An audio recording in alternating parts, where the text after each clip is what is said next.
So food composition tables, they are a collection of data about the composition of foods in a certain country, and it's very important in many different activities on nutrition and also agriculture. So for example, we can use food composition data to elaborate diets or to access the nutrient intake of an individual or of a population.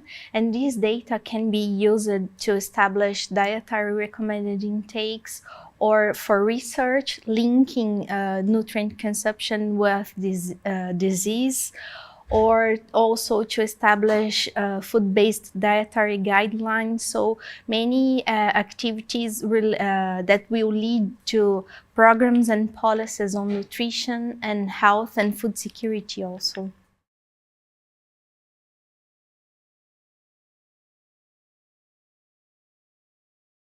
We have many food composition tables published currently, but many of these food composition tables, they are outdated.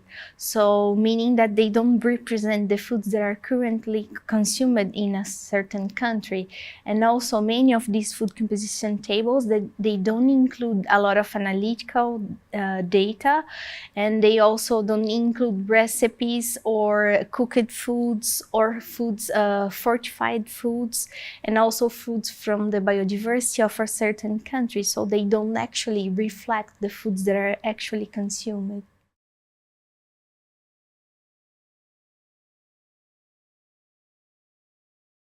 So we cannot treat food composition data as just a value, because many different factors can affect the composition of a certain food. So for example, it's important to know to look at the food description when we look into a food composition table, because we can have a raw and a cooked food and the composition will be quite different.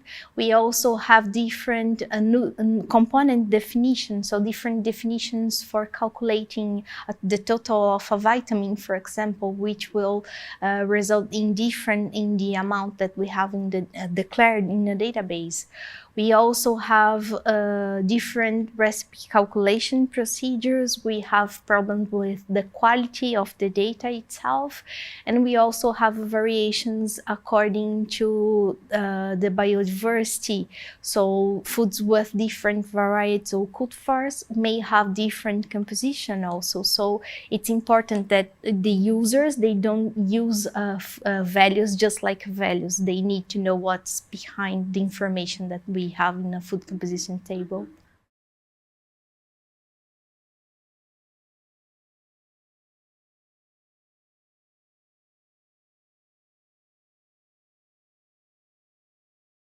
Absolutely, because many factors can change the composition of a food between countries, or even sometimes in the same country. If you have an apple that was cultivated in the south of Brazil, it can be different from an apple from the north of Brazil, because the climate is different, the soil is different, and all these factors can change the composition of a food.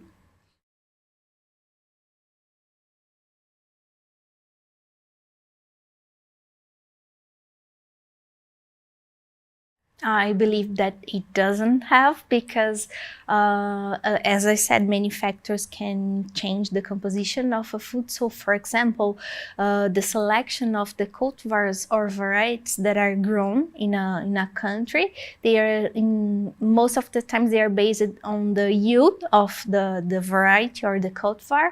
So I believe that the variety that we have today is not the same that we had 50 years ago, so for sure the composition is also not the same.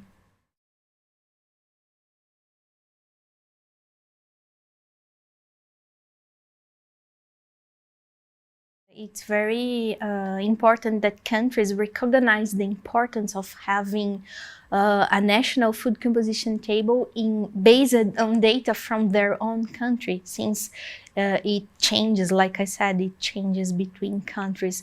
So we can have a better values for that country, which will result in much better intake assessment, so we will have more accurate nutrient intake estimations in that population.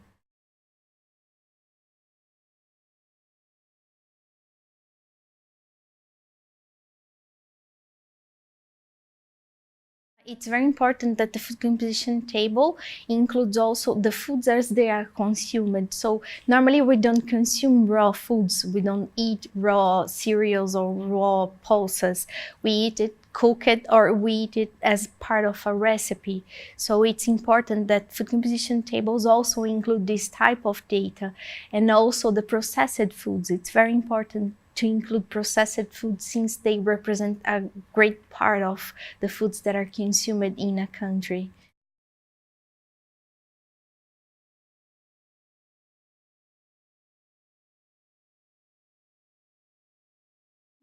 I don't think that we have a food composition table including data for organic foods. So I don't know if we have any research that showed the difference on the composition. So yeah.